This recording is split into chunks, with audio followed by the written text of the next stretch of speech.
Hola, bienvenidos a Ciudad de Esperanza, somos los pastores Juan y Nancy. Estamos muy emocionados de que nos acompañe. Ve por tu Biblia, un cafecito y prepárate para juntos estar aprendiendo y reflexionando en la palabra.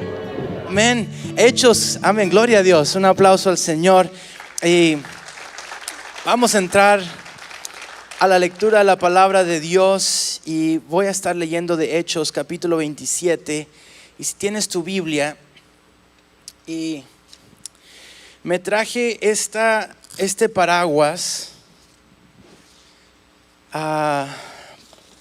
y voy a estar hablando un poquito acerca de esto. ¿Sabe que este paraguas, nosotros estábamos, no sé si se acuerdan de Mayra y Emilio, que están en Florida? Mayra y Emilio eran líderes aquí en la iglesia y Dios los abrió una oportunidad muy padre de trabajar en Florida y se movieron y ahorita están en Florida. Pues una ocasión estábamos con Mayra y Emilio allí en el White Rock Lake, en el lago ahí de White Rock, y estábamos caminando con ellos, platicando y de repente se vino un aguacero pero loco. Y está muy padre esta sombrilla porque estábamos caminando y los locos de nosotros dejamos nuestro carro, estaba como a 15 minutos y estábamos caminando todo el lago. Si les ha tocado ir, hay mucho caminar y no teníamos sombrilla y de repente se para un carro y nos da esta sombrilla y nos dice tengan porque tienen niños, y nos regaló su sombrilla. Y en ese momento se me hizo súper padre que los niños no se mojaron tanto. Yo como quiera me mojé porque no cabíamos todos en la sombrilla, pero nada más el acto fue un acto bien padre. Y el título de este mensaje es hablando de sombrillas, porque las sombrillas son bien padres cuando hay una lluvia, pero hay veces que cuando llega el aguacero o la tormenta, como que las sombrillas ya no son tan necesarias. Gracias Joel. Llega un punto donde a veces está lloviendo tanto que por más que tú tengas una sombrilla contigo, te vas a mojar. Ahora, eso es el caso si estás en la tierra, pero en este caso, en el caso de Pablo que vamos a leer, él no nada más está en la tierra con un aguacero y una tormenta, él está en medio del mar en una tormenta. Y sabes, lo único más fuerte de estar en una tormenta es estar en una tormenta en medio del mar. Porque hasta cierto punto cuando estás en la tierra te dices pues me escondo en la casa o debajo de un techo, debajo de algo, pero si estás en el mar dices capaz si nos tumba este barco. Y esa es la historia que está pasando en Hechos 27. Nada más para darles un poquito de contexto. Hechos 27, Pablo ha sido arrestado en Cesarea y básicamente lo quieren matar. Lo están acusando a Pablo de predicar el evangelio, pero lo acusan de formas muy creativas, ¿no? Lo están acusando de blasfemia, lo están acusando de maltratar el templo, de hacer cosas profanas en el templo, y le están haciendo varias acusaciones. Pablo era ciudadano romano, así que Pablo apela a Roma para tener cierta protección. Y Pablo, estando en Cesarea, básicamente somete una apelación, y cuando somete la apelación, ya la gente no puede tocar a Pablo. Y entonces ellos embarcan en una jornada, y creo que ahí tenemos el mapa, y básicamente, si ve en este mapa, sé que está un poquito difícil de leer, Pablo está en la parte izquierda, allá por donde está Israel. Pablo está en la parte izquierda y ahí lo arrestan. Y ahí en la parte izquierda arrestan a Pablo en Cesarea. Y básicamente el barco sale de ahí cuando Pablo apela a Roma y lo sacan de ese lugar. Y Pablo se sube a un barco. Ahora, nada más para darles un poquito de contexto, la temporada en la que están es alrededor de octubre. Alrededor de octubre, en aquel entonces la mayoría de los marineros, de las personas que embarcaban, aunque fuera para negocios, por lo regular ya no salía al mar, porque entendía que era demasiado peligro.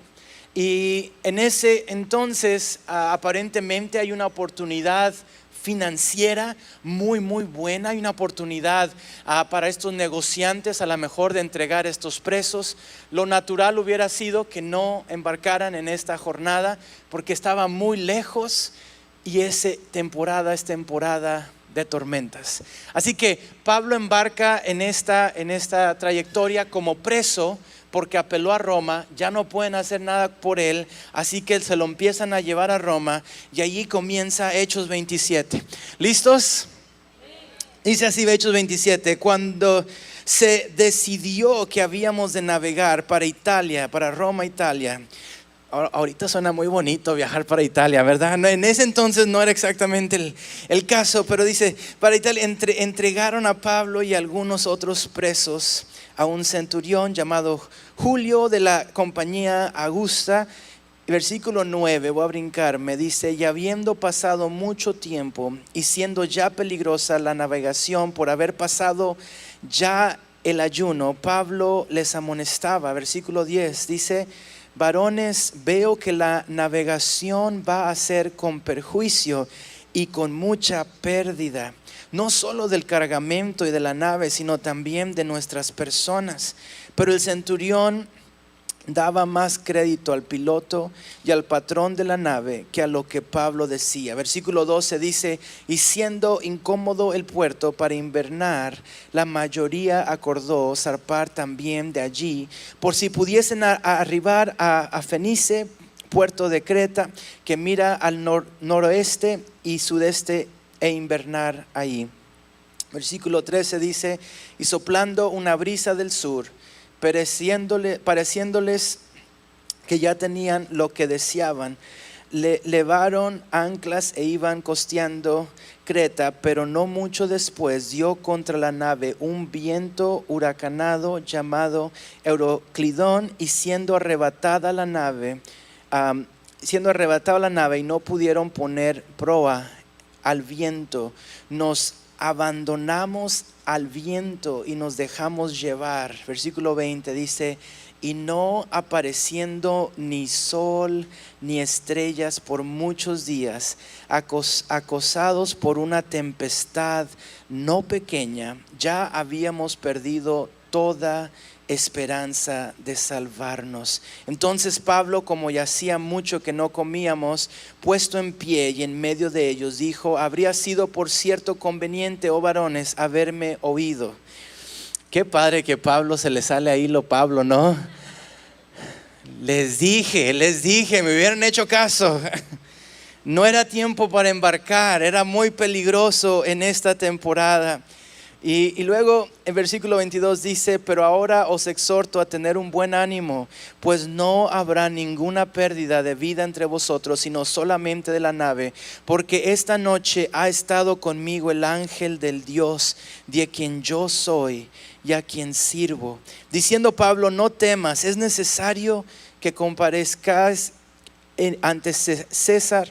Y aquí Dios te ha concedido todos los que navegan contigo. Por tanto, oh varones, tened buen ánimo, porque yo confío en Dios, que será así como se me ha dicho. Con todo es necesario que demos en algunas islas. Versículo 23, voy a brincarme un poquito. Dice versículo 33, dice, cuando comenzó a amanecer, Pablo exhortaba a todos a que comiesen, diciendo, este es el 14º, el 14 día que veláis y permanecéis en ayunas sin comer nada. Por tanto os ruego que comáis por vuestra propia salud, pues ni aun un cabello de la cabeza de ninguno de nosotros perecerá. Y habiendo dicho esto, tomó el pan y dio gracias a Dios en presencia de todos, y partiéndolo comenzó a comer. Entonces todos, teniendo ya mejor ánimo, comieron también. Y éramos todas las personas en la nave 276, y ya satisfechos aligeraron la nave echando el trigo al mar. Versículo 42 dice, entonces los soldados acordaron matar a los presos para que ninguno se fugase o se escapare nadando. Ya cuando estaban acercándose al puerto, Pero el centurión, queriendo salvar a Pablo, les impidió este intento y mandó que los que pudiesen nadar se echasen los primeros y saliesen a tierra, y los demás parte en tablas, parte en costas de la nave. Y así aconteció que todos se salvaron saliendo a tierra. Sabe que este es un pasaje un poquito largo, pero esta historia se me hacía importante porque hay varios puntos aquí que me gustaría tocar. Pero antes de entrar a la palabra de Dios, me gustaría invitarte a que cierres tus ojos y que le digas: Dios, háblame. Háblame, Espíritu Santo. Te pedimos que a través de este mensaje tú nos ayudes, Señor, a navegar las tormentas de la vida, las tormentas que a veces van y vienen. Que tú nos des dirección, discernimiento a poder tomar decisiones que te honren a ti, aún en momentos que parece que no tenemos decisión. Espíritu Santo, háblanos. Señor, reconocemos, Dios, que tú eres un caballero y que no bendices a nadie a la fuerza. Pero en este momento abrimos nuestro corazón, abrimos nuestro entendimiento, abrimos nuestra mente para recibir tu palabra, Señor. Alimenta nuestro espíritu, alimenta nuestro ser. En el nombre de Jesús. Amén y amén. ¿Sabes que este pasaje, aparte de que tiene una carga espiritual muy padre, ha sido usado por muchos arqueólogos para ver cómo la gente vivía y cómo desarrollaba sus cargamentos y sus negocios? Y este pasaje se considera un pasaje histórico por muchos académicos, y de hecho, como decía hace un momento, se sigue usando para hacer referencia a cómo la gente usaba sus naves. Por lo regular, en aquel entonces no había naves de transportación de vacaciones. Eso no era una cosa que sucedía como en el día de hoy, ¿no? Que tienes barcos muy padres, ¿no? Para irte de vacaciones y están bien equipados y hay comida. En ese entonces el ir en un barco era algo bien pesado, y por lo regular los negociantes lo hacían pues para hacer dinero, nada más, y lo hacían como un sacrificio enorme. Y en ese entonces vemos a Pablo que está siendo llevado como prisionero a Roma en un viaje larguísimo que les tomó semanas, y cuando van saliendo Pablo les dice: creo que es muy mala idea. Ahora, aquí no es solamente un discernimiento espiritual de Pablo, aquí también está la voz de experiencia de Pablo. Pablo ha estado viajando casi toda su vida. Pablo conocía los mares, Pablo entendía la navegación, Pablo entendía la temporada. Así que Pablo no solamente está hablando aquí con una autoridad espiritual, sino con una autoridad como alguien que ha pasado mucho tiempo sobre el mar. Y en ese momento Pablo les empieza a advertir: es una muy mala temporada, no lo hagan. Después en el pasaje Pablo les habla con autoridad espiritual y les dice: he hablado con un ángel de Dios, he pasado tiempo con Dios, y el Dios a quien yo pertenezco me ha hecho una promesa. Y ahí ya da una palabra espiritual. Pero la primera palabra de exhortación que Pablo da está basada totalmente en su experiencia, en la experiencia que él ha tenido por tanto tiempo. Y sabes que en ese tipo de tormentas un paraguas en realidad no te hace mucho. Amén.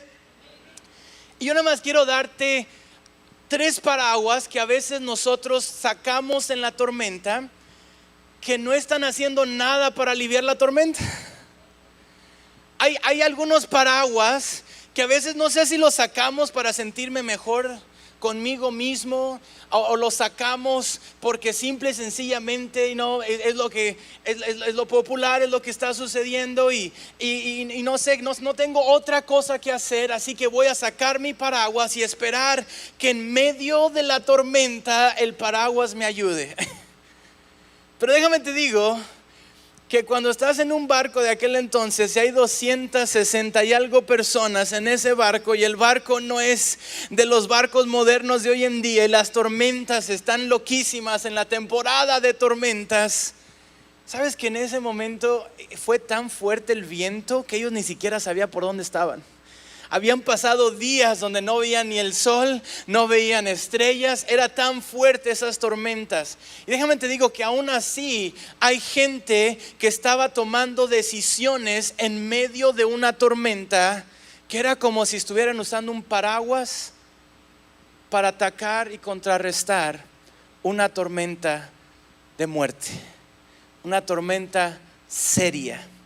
Y el primer paraguas que yo veo aquí, que es como un chiste casi, que los marineros aquí toman una decisión tipo paraguas. Cuando viene una tormenta se dan cuenta que esa decisión fue una muy mala decisión. Y el primer paraguas que a veces como seres humanos tenemos, especialmente en tiempos de tormenta, está en el versículo 12. Versículo 12 dice, Hechos 27, versículo 12 dice: y siendo incómodo el puerto para invernar, la mayoría, di conmigo la mayoría. Ay, Dios mío. La mayoría acordó. La mayoría no era experto. La mayoría eran presos. Y yo sé que algunos de ellos sí tenían experiencia y otros de ellos sí tenían algo de conocimiento.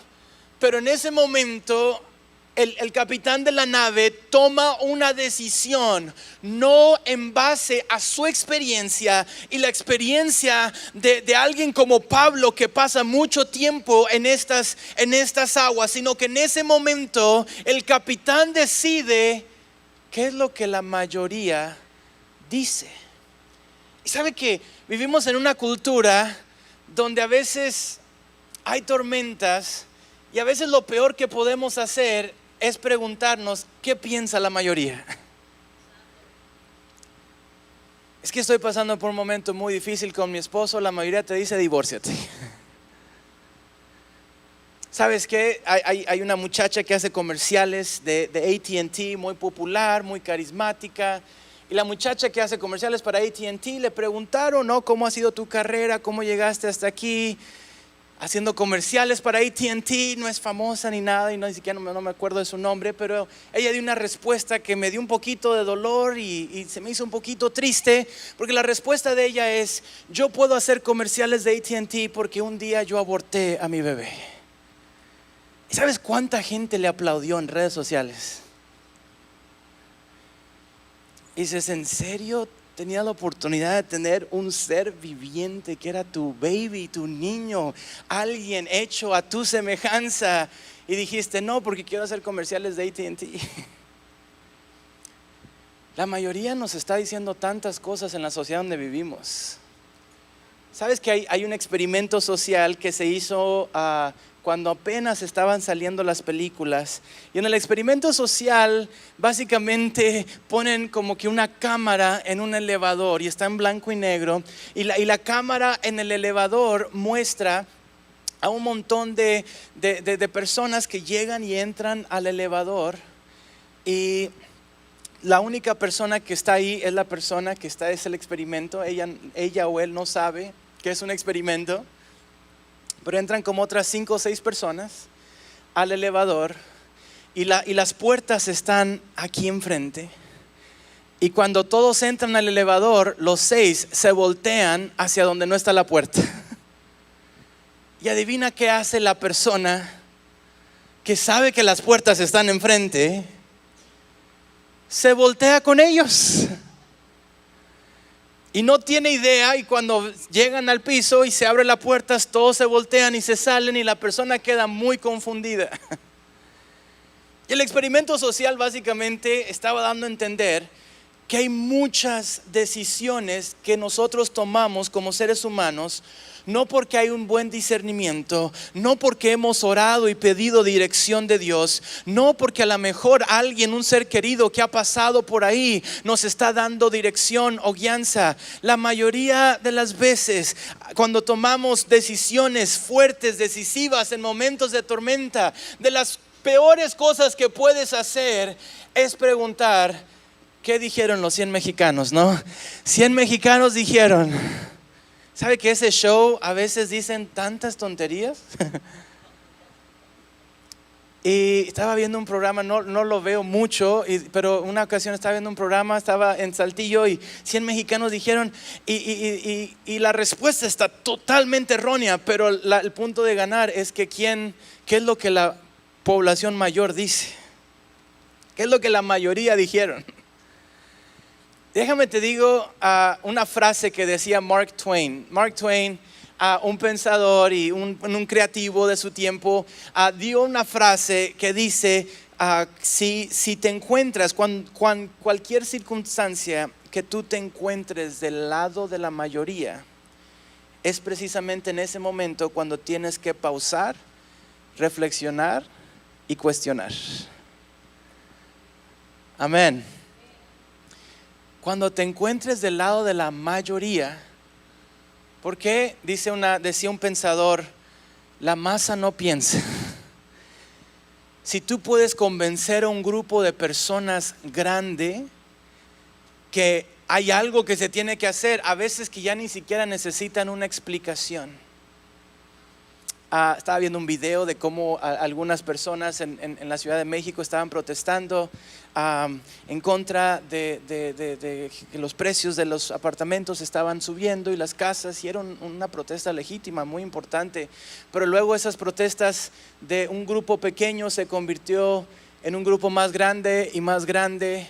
Y aún los protestadores originales estaban diciendo, yo ya no estoy asociado con todo lo demás que está pasando, que empezaron a quemar negocios y empezaron a quebrar ventanas, empezaron a golpear a un americano que estaba tomándose un café y golpearon a varios de ellos y estaban gritando, mátenlos en la calle. Y dices, oh wow, parece que regresamos 200 años al pasado.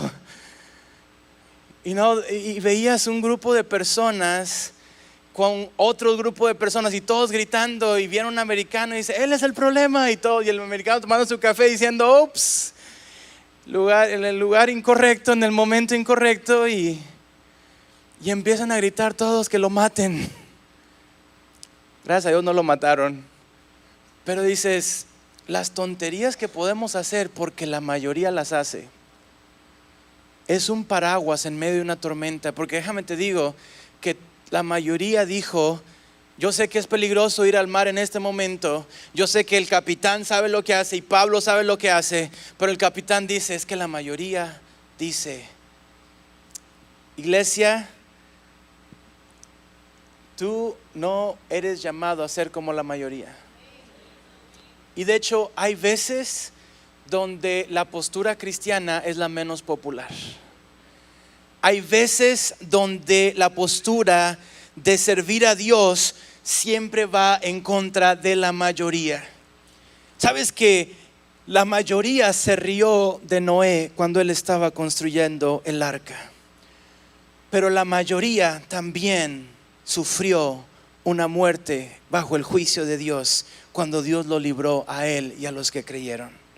La mayoría se rebeló en contra de Moisés cuando Moisés estaba recibiendo una revelación de parte de Dios. La mayoría quería un rey y no querían una teocracia, y le rogaron a Dios, ya no te queremos a ti como rey, no queremos un profeta, queremos un rey como las demás naciones.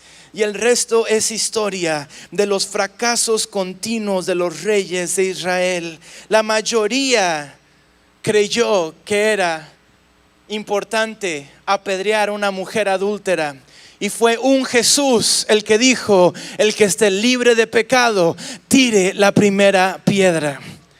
La mayoría fueron los que apedrearon a Esteban, y Esteban, aún que lo que la mayoría haría en esa instancia hubiera sido enojarse y pedir venganza o justicia, Esteban, en contra de la mayoría, empieza a pedir a Dios, Dios perdona a estas personas, Dios perdona, yo te voy a ver a ti, Dios, pero ellos no saben lo que están haciendo. La mayoría fue los que gritaron Hosana al hijo de David en la entrada triunfal, pero también fue esa misma mayoría que gritó crucifíquenle cuando crucificaron a Jesús.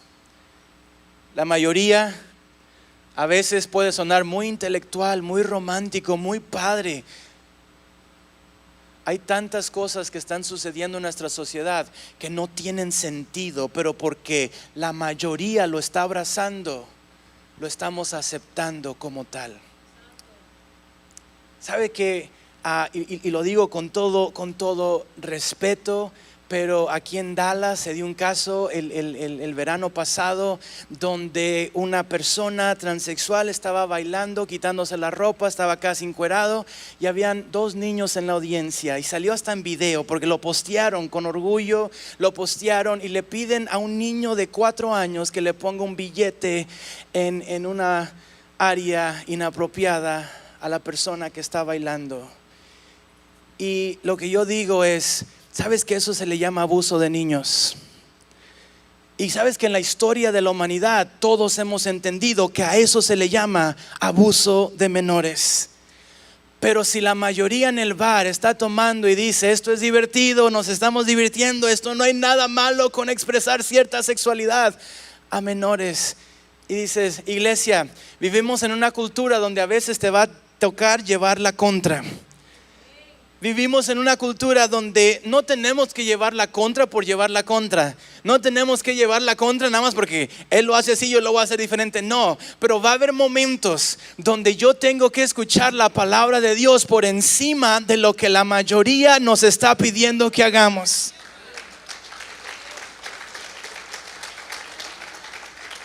¿Sabes? La mayoría, hablamos el miércoles un poquito de eso, no me quiero desviar mucho del tema y lo menciono ya como último punto en este punto. Es que, ¿sabes que la mayoría acepta a Jesús? No tiene problema con Jesús, no tiene problema con la iglesia, le encanta lo que la iglesia habla y hace y la ayuda social que la iglesia hace y no todo el involucramiento que la iglesia hace para aliviar, especialmente en momentos de crisis. La gran mayoría de personas que apoyaron ahora que fueron las inundaciones aquí en Texas fueron organizaciones cristianas. Gloria a Dios, todos están de acuerdo con la iglesia en cuanto a eso. Pero sabes que hay una cosa en la teología cristiana que la mayoría está en contra, especialmente en este tiempo, y es la exclusividad de Jesús. Aceptamos a Jesús como un buen maestro, pero no como el único Salvador. Puedo aceptar a Jesús como una persona que amaba a la gente. Acepto a Jesús cuando me dice que ame a mi prójimo y que todos somos creados a la imagen del Creador. Pero si tú me vienes a decir que no hay manera de llegar al cielo sino a través de Jesús, entonces la gran mayoría, iglesia, está en contra de ti. Pero ¿sabes qué? Lo que decía Pablo, yo le pertenezco a Jesús. Yo le pertenezco a Jesús. Mira el versículo 23. Versículo 23, y aquí está la segunda sombrilla de la que te quiero hablar. Versículo 23. La segunda sombrilla de la que te quiero hablar es pensar que Dios está de mi lado, en vez de pensar que yo estoy del lado de Dios. Mira lo que dice Pablo aquí, versículo 23. Porque esta noche ha estado conmigo el ángel del Dios. Y mira cómo lo explica, dice, de quien soy, a quien le pertenezco, al que sirvo. ¿Sabes que vivimos en una cultura donde y todo lo hacemos, es una forma de hablar, y yo sé que a lo mejor no lo pensamos y no es necesariamente que esté erróneo, pero a veces creo que se transmite la idea equivocada de decir, tú conoces a Dios. Muchas personas dicen, sí, yo conozco a Dios, yo soy cristiano, yo lo he aceptado. Pero sabes que cuando Jesús da el sermón en el monte, ¿se acuerdan del sermón del monte? Mejor sermón que jamás se ha predicado.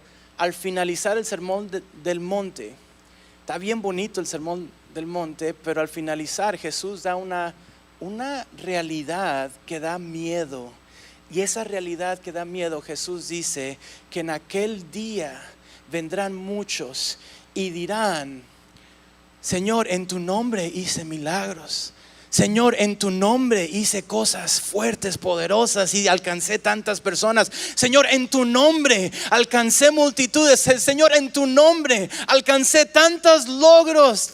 Y luego Dios les va a decir, apartaos de mí, no os conozco. Déjame te digo algo. La pregunta que a veces tenemos que hacer no es ¿conoces tú a Dios? La pregunta que debemos hacer es ¿te conoce Dios a ti? ¿Te conoce Dios a ti? Porque el decir Dios está de mi lado, dices no, Dios no está de tu lado cuando te estás emborrachando y haciendo tus coqueteos con las otras muchachas y viendo pornografía y haciendo tantas cosas, y luego regresar y decir pero Dios está de mi lado. No, tú y yo estamos de su lado, porque mi lado es erróneo, mi lado fracasó, el lado de Juan fue una derrota total. Pero tengo que hacer un lado ese paraguas y decir Dios, yo estoy de tu lado, yo te sigo a ti. No se trata de que si tú aceptaste a Jesús, es si Dios te aceptó a ti. No se trata de tú conoces tantas cosas de Dios, sino si Dios te conoce a ti. O si en aquel día va a decir no te conozco, nunca te conocí.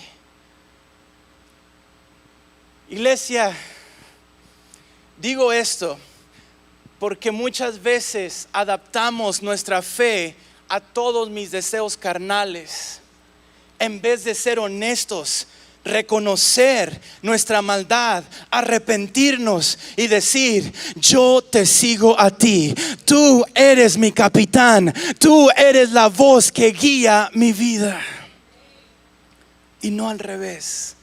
¿Sabes que hay una historia en la Biblia cuando Josué está a punto de conquistar, que se le aparece el ángel de Jehová y le aparece con una espada en la mano?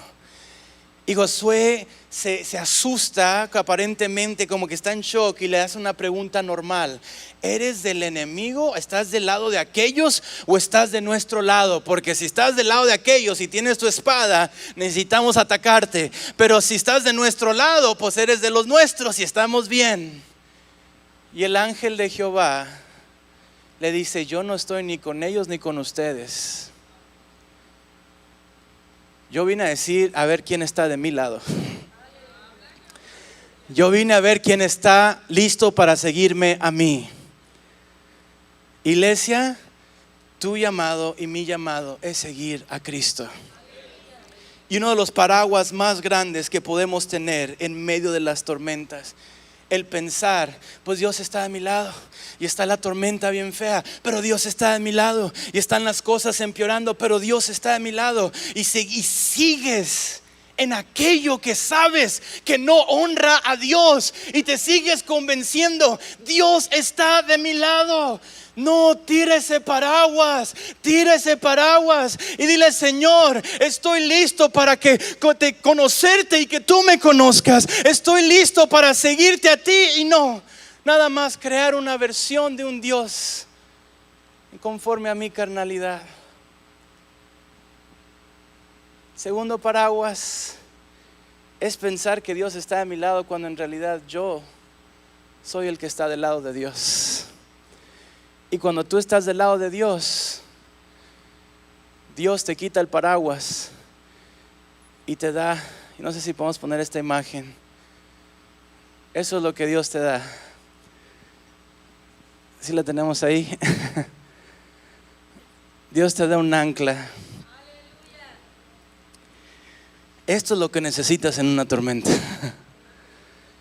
Esto es lo que necesitas en una tormenta. En una tormenta, cuando la tormenta y los vientos te están aventando y golpeando y estás arriesgando tu vida, lo que necesitas es estar anclado a su palabra, es estar anclado a su presencia, es estar anclado en lo que Dios me está pidiendo. A tercer paraguas, y ya estoy terminando. El tercer paraguas es guiarnos por emociones. Y mira lo que dice versículo 33. Cuando comenzó a amanecer, Pablo exhortaba a todos que comiesen, diciendo: este es el 14 día que estás velando y permanecéis en ayunas sin comer nada. Por tanto os ruego que comáis por vuestra salud, pues ni aun un cabello de la cabeza de ninguno de vosotros perecerá. Y habiendo dicho esto, tomó el pan y dio gracias a Dios en presencia de todos, y partiéndolo comenzó a comer. Sabes que muchos han argumentado, y no me quiero meter si es el caso o no, pero muchos han argumentado que en ese momento parece como que Pablo está haciendo la Santa Cena con ellos.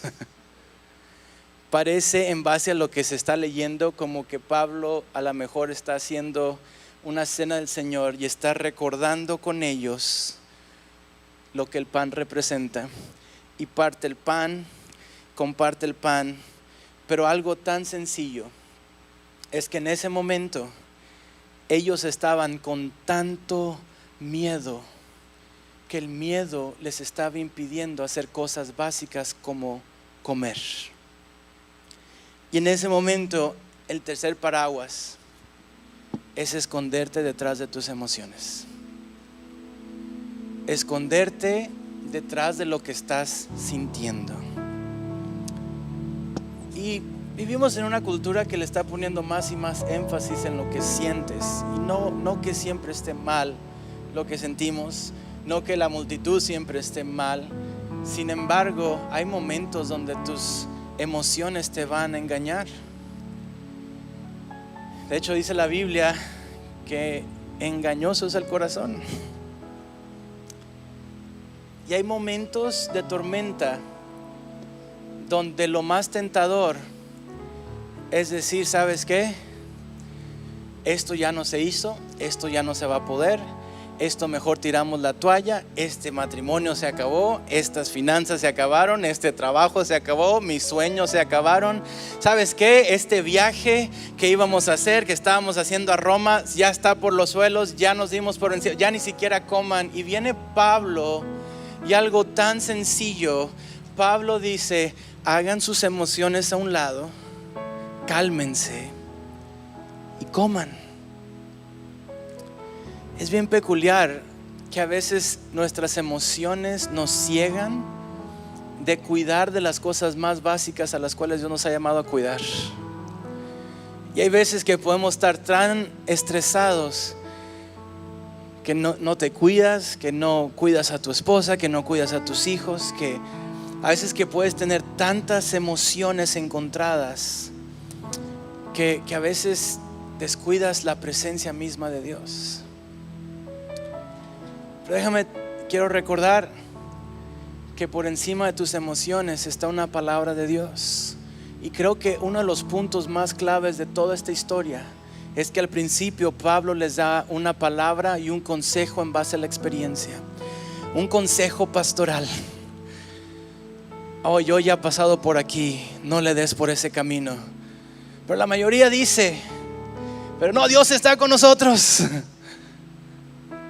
Pero no, es que sentimos que tenemos que hacer esto, tenemos tantas cargas financieras y tenemos miedo a no cubrir esas cargas, y te guías por el temor, y te guías por la multitud, y te guías por la emoción, y te guías por una noción falsa de un Dios que tú has creado. ¿Sabes que cuando Moisés está recibiendo las tablas, se me hace bien irónico? Cuando Moisés está experimentando en Monte Sinaí la presencia de Dios tan fuerte, el pueblo está creando un becerro de oro.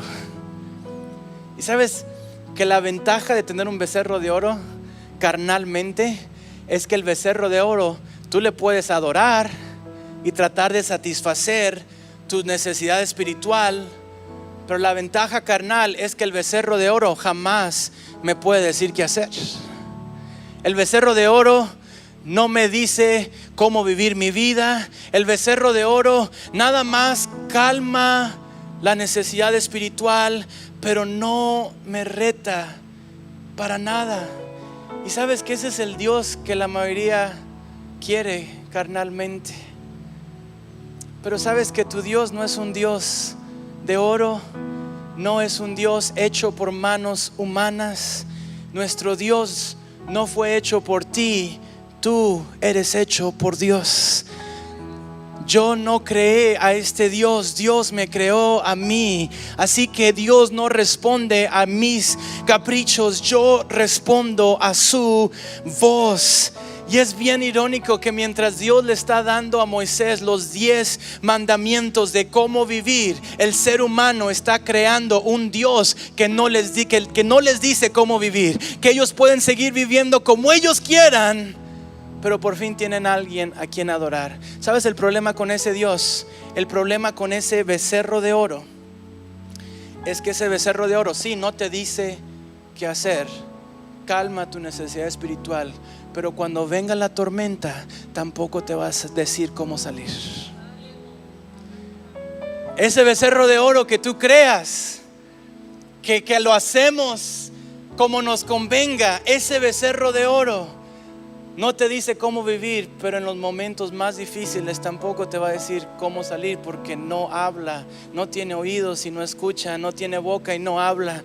Pero cuando tú te rindes al ancla de la palabra de Dios y de la presencia de Dios, déjame te digo, sí hay momentos retantes, sí hay momentos sacrificiales donde dices, yo tengo que seguir a Dios y no es lo que me conviene, pero tengo que serle fiel a Dios y es una lucha ahorita seguir a Dios en contra de la corriente y en contra de la multitud y en contra de mis emociones y en contra de todo lo que yo he creado a mi alrededor. Pero en el momento de la tormenta es precisamente ese Dios el que te va a decir, como le dijo a Pablo, ni un cabello de su cabeza va a ser tocado, ni un cabello de su cabeza. Es precisamente ese Dios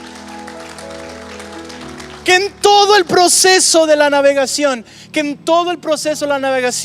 está hablándole a todos por medio de Pablo. No hagan esto y lo hacen, no hagan esto y lo vuelven a hacer, no hagan esto. Y hasta que llegan a un punto donde como que el capitán cambia de voces y deja de escuchar la voz de la multitud y empieza a escuchar la voz de Pablo. Pablo dice que vamos a estar bien, pero capitán, todo se ve erróneo. Y el capitán dice, es que ya me cansé de escuchar la voz de la multitud. Ya me cansé de escuchar la voz de la multitud. Y escucha a Pablo. Y luego el capitán otra vez, no están comiendo y viene Pablo y dice, tienen que comer algo, se van a enfermar. Yo sé que tienen miedo, calmen sus emociones, Dios está contigo. Y en ese momento el capitán otra vez escucha la voz del Pablo. Yo sé que ahorita está bien difícil comer con tanta angustia, con tanta incertidumbre, pero si Pablo, Dios lo está usando para recordarnos, entonces voy a comer. Comiendo en la tormenta, amén. Ese es mi tipo de sermón. Comiendo en la tormenta. Comiendo y con paz en medio de la tormenta, amén. Aleluya. Y luego al final del capítulo, todos, la mayoría de los soldados dicen, capitán, oye, necesitamos matar a todos los presos porque se nos van a escapar y luego nosotros nos va a ir muy mal. Y Pablo les tiene que recordar una vez más. Y ahí en ese momento los líderes de ese embarcamiento tienen que tomar una decisión. ¿Escucho la voz de Dios a través de este siervo o sigo escuchando la voz de la multitud? Y en ese momento él decide escuchar la voz de Dios. Y por querer preservar la vida de Pablo, se preservó la vida de todos. Iglesia, yo no sé por qué tormentas has pasado o estés pasando, pero haz un lado el paraguas y saca el ancla. Es más pesado el ancla, pero te va a salvar. Es más sacrificial sacar el ancla, pero te va a sacar adelante, te va a mantener firme aún en medio de la tormenta. Ponte de... Qué bueno que te pudiste conectar el día de hoy. Te invitamos a que te vengas y te unas a nuestra comunidad de fe. También nos puedes encontrar en redes sociales como Ciudad de Esperanza o en nuestra página de internet en ciudadesperanza.org. Muchas gracias por acompañarnos esta semana y esperamos verte muy pronto en Ciudad de Esperanza.